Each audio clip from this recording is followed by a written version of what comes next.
શારીરિક રીતે તો આપણે કોઈ ગુલામ રહેલા નથી, પરંતુ માનસિક રીતે આપણે થોડાક ગુલામ રહેલા છીએ. ત્રણ વસ્તુના દરેક માણસ ગુલામ છે. એક તો વિષય, બીજા વ્યસનો અને ત્રીજો વહેમ. એટલા માટે તો ગુણાતીતાનંદ સ્વામી પોતાની વાતમાં એક વાત લખે છે કે વિષય, વ્યસન અને વહેમ પ્રભુ ભજવા દે કેમ. આપણો બધાનો જન્મ ભગવાનની આરાધના કરવા માટે, ભગવાનની પાસે પહોંચવા માટે થયેલો છે, પરંતુ વચ્ચે આપણને પંચ વિષય, હજારો પ્રકારના વ્યસનો અને વહેમ, જેને લઈ અને આપણે ભગવાનની પાસે પહોંચી શકતા નથી. બાકી મનુષ્ય જીવનનો કર્તવ્ય રહેલું છે, the goal of human life is to achieve the lord. ભગવાનને મેળવવા એ આપણો ધ્યેય છે. God is the goal, God is the way and God is the mean. ભગવાન આપણા માટે ગંતવ્ય સ્થળ છે, ભગવાન એ રસ્તો પણ છે અને ભગવાન સાધન પણ રહેલા છે. એટલે ત્રણે ત્રણ ભગવાન જ છે અને એમાંથી આપણે આ જગતના જુદા જુદા કાર્યો કરતા કરતા જગતની અંદર આ બધો સંભાળતા સંભાળતા આપણે ભગવાનની પાસે પહોંચવાનું છે. એટલે સૌથી પહેલા વિષય, પંચ વિષય રહેલા છે, જે વર્ષોથી આપણે સાંભળીએ છીએ. શબ્દ, સ્પર્શ, રૂપ, રસ અને ગંધ. તુલસીદાસજીએ રામાયણની અંદર બહુ સુંદર એક વાત કરી કે આ માણસને તો ભગવાન મેળવવા છે. એહી તન કર ફલ વિષય ન ભાવ, સ્વર્ગ હો સ્વર્ગ અંત દુઃખદાયી. ખરેખર કદાચ સ્વર્ગ મળે તો પણ એક વખત પાછું આવવાનું છે જ, પણ ભગવાન મળે તો કોઈ દિવસ પાછું આવવાનું થાય નહીં.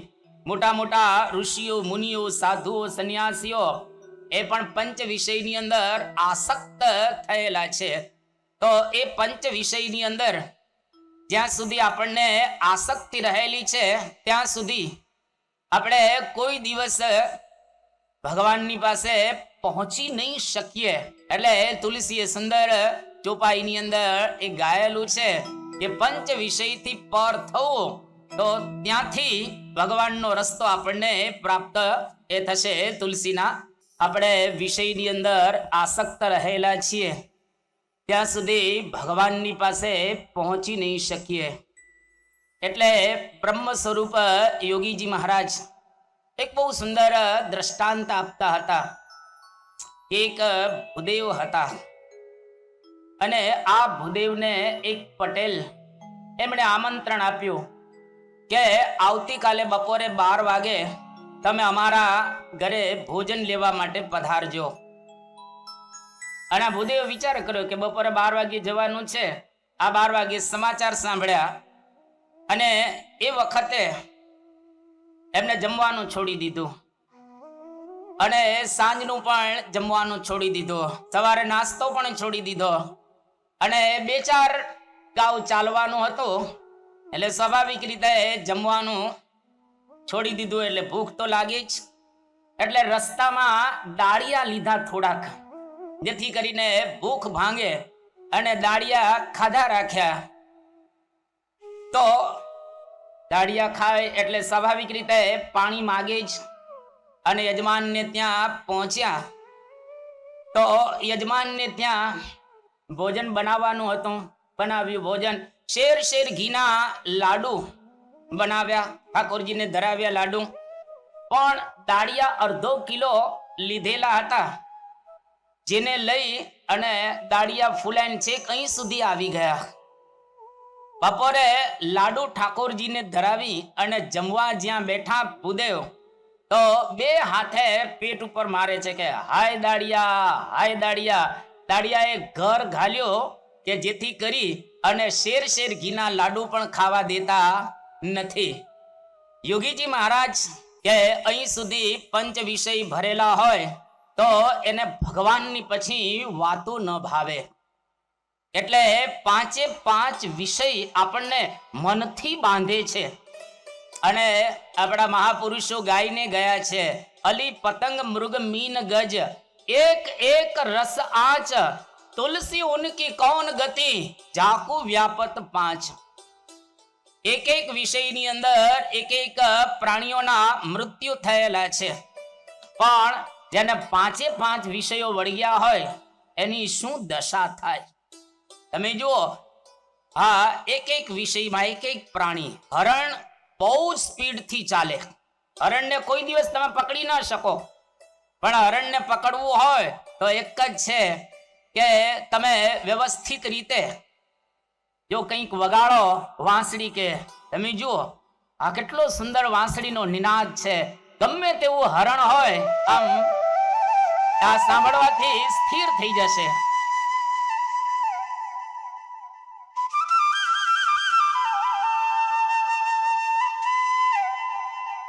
ખાલી આટલો જ નિનાદ જો હરણ સાંભળે, ગમે તેવો તેજ હરણ જતું હોય તો ઊભું રહી જાય. શબ્દની અંદર આસક્ત થાય અને એ વખતે પારધી એને બાણ મારે અને મારી નાખે. હરણ કોઈ દિવસ પકડાય નહીં. શબ્દ સાંભળવાથી હરણ આસક્ત થાય અને મરી જાય. શબ્દ સ્પર્શ. હાથી કેટલું જબરજસ્ત બળવાન પ્રાણી છે. હાથીને પકડવો હોય તો એક ખાડો ગાળવામાં આવે, એની ઉપર લીલું ઘાસ નાખી દેવામાં આવે અને સામી બાજુ એક કાગળની હાથણી બનાવવામાં આવે. આ બાજુ હાથણીનો સ્પર્શ કરવા માટે લાલાયિત થાય, વચ્ચે ખાડો આવે, ધડાક કરતો હાથી પડે. એક અઠવાડિયા સુધી હાથીને ખાવા જ નહીં આપવાનું અને હાથી ત્યાં અંદર મરી જાય. જીવતો લાખનો અને હાથી મુવો 1.25 લાખ. તો હાથી જો સ્પર્શની અંદર આસક્ત થયો તો એની અંદર એનું મૃત્યુ થાય. તમે જો પતંગિયા એટલે નાના નાના જીવડાઓ, એને ખ્યાલ છે પતંગિયાઓને કે આ લાઈટની અંદર અમે જશો તો અમે મૃત્યુ પામીશું, પણ છતાંય પતંગિયું ત્યાં જશે અને હેઠું પડશે મરીને. રૂપ ભલભલાને આ રૂપ છે એ હેઠા પાડી દે, એનું મૃત્યુ થાય. માછલાઓને પકડવા હોય તો માછીમાર શું કરે છે? એક સુંદર હુક બનાવે અને એની અંદર લોટ લગાવે અને નદી તળાવ એની અંદર નાખે. માછલું એ લોટ કે કંઈક લગાવેલું એને ખાવા માટે લાલાયિત થાય અને એના ગળાની અંદર એ હુક આવી જાય અને માછલું એમાં ફસાઈ જાય અને માછીમાર એને બહાર કાઢી અને એનો પછી ખાવામાં ઉપયોગ કરે. જો રસની અંદર આસક્ત થઈ ગયું માછલું. શબ્દ સ્પર્શ રૂપ રસ અને ગંધની અંદર ભમરો આસક્ત થાય છે. તમે કોઈક વખત ભમરાને જોયો જ હોય, પણ હવે જોજો ખાસ ભમરાની એક વિશેષતા છે. સંધ્યા સમય આવે એટલે ભમરો કમળના પુષ્પની ઉપર બેઠો હોય. હવે ભમરાની અંદર ભગવાને એવી તાકાત મૂકી છે, ગમે તેવું કઠણ લાકડું હોય ભમરો એને કોતરી નાખે, શીશમ જેવું લાકડું. પણ એ જ ભમરો જ્યારે કમળના પુષ્પની સુગંધ લેવામાં આસક્ત થયો હોય એની અંદર જતો રહે અને સંધ્યા સમય થાય એટલે કમળનું પુષ્પ તો બીડાઈ જાય, અંદર ભમરો હોય, બહાર ન નીકળી શકે. કેમ કે સુગંધ લેવામાં આસક્ત થઈ ગયો છે. અને પછી ત્યાં હાથી આવે અને ભમરાને ત્યાં પેટમાં પધરાવી દે એટલે કમળના પુષ્પની સાથે ભમરો હાથીના પેટની અંદર જતો રહે. પણ ભમરો આ કમળના પુષ્પને છેદી અને બહાર નીકળી નથી શકતો. કેમ? તો કે ગંધમાં આસક્ત થઈ ગયો છે એટલા માટે. તો શબ્દ સ્પર્શ રૂપ રસ અને ગંધ આ 5 વિષયની અંદર જો આપણે આસક્ત થઈએ તો ભગવાનની પાસે પહોંચી ન શકીએ. જેમ આપણા મહાપુરુષો એક કહીને ગયા છે કે 5 પાડા હોય અને એ પણ કેવા અતિશય ભયંકર પાડા, અને એક રૂમની અંદર 5 ને પૂરેલા હોય અને તમારો ખાટલો એ રૂમની અંદર તમે મૂકો, પછી કોઈ જીવતો રે ખરો? ની અંદર 5 પાડા છે, એની વચ્ચે તમારો ખાટલો હોય તો તમે કોઈ દિવસ જીવતા ન રહો. એવી જ રીતે આ 5 વિષય આપણને હેરાન કરે છે. એને લઈ અને આપણે ભગવાનને પ્રાપ્ત કરી શકતા નથી. એટલે આ 5 વિષયના મનથી આપણે ગુલામ રહેલા છીએ. મનથી એમાંથી નીકળવાનું છે. શબ્દ પહેલા બહુ જ અગત્યનું રહેલું છે. શબ્દ એટલે સાંભળવાનો વિષય છે. આપણે સવારથી સાંજ સુધી સાંભળીએ છીએ. સમાજની અંદર હજારો પ્રકારના સંગીતો સંભળાય છે. આપણને હજારો પ્રકારના ગીતો સાંભળતા હોઈએ છીએ. લોકગીતો છે, ભક્તિ ગીતો છે. આજે પોપ મ્યુઝિક પણ એવા રહેલા છે જેમાં માણસ આસક્ત થઈ જતો હોય છે. અત્યારે આ જમાનો આધુનિક છે અને હવે તો જુદા જુદા મ્યુઝિક AI બનાવી દે છે. AI તમને વ્યવસ્થિત મ્યુઝિક બનાવી દે, ફર્સ્ટ ક્લાસ બનાવી દે, પણ એ કેવા તમારી ઇન્દ્રિયોની વૃત્તિને બહેકાવે એવા. પણ જે લોકગીતો અને આપણે કહીએ ભક્તિ સંગીત, એના દ્વારા એક જબરજસ્ત આપણી અંદર શાંતિનો અનુભવ થાય.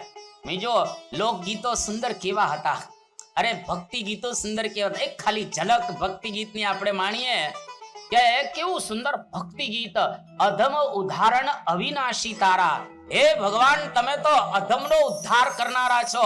અરે વાલીઓ લૂંટારો જે આખો દિવસ માણસને મારતો હતો, ભગવાને એનો ઉદ્ધાર કર્યો. કારણ કે નારદજી દ્વારા એને સંગીત સાંભળ્યું. નારદજી વીણા લઈ અને આખો દિવસ ફરતા હતા અને એવા ધમનો પણ ઉદ્ધાર થઈ જાય. ત્યારથી માણસ જન્મે છે અને મૃત્યુ પામે છે ત્યાં સુધી એ સાંભળ્યા વગર કોઈ દિવસ રહી નથી શકતો.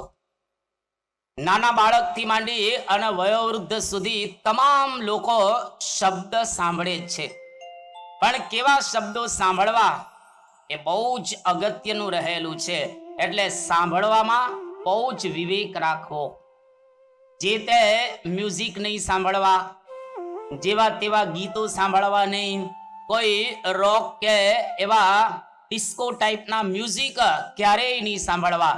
જો આજે તમે સાંભળશો તો એની ચોક્કસ અસર થશે અને થશે જ. એટલા માટે આ શબ્દ એક સાંભળવાનો વિષય છે. બીજું, શબ્દ આપણે બોલીએ પણ છીએ, એટલે જેને વાક કહીએ, વાણી કહીએ, ભાષા કહીએ.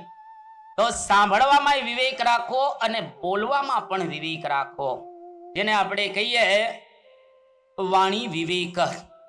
આજે દુનિયાની અંદર જેટલી તલવારમાં, તોપમાં, એટમ બોમ્બની અંદર તાકાત નથી, એના કરતા વધારે તાકાત માણસની જીભની અંદર રહેલી છે.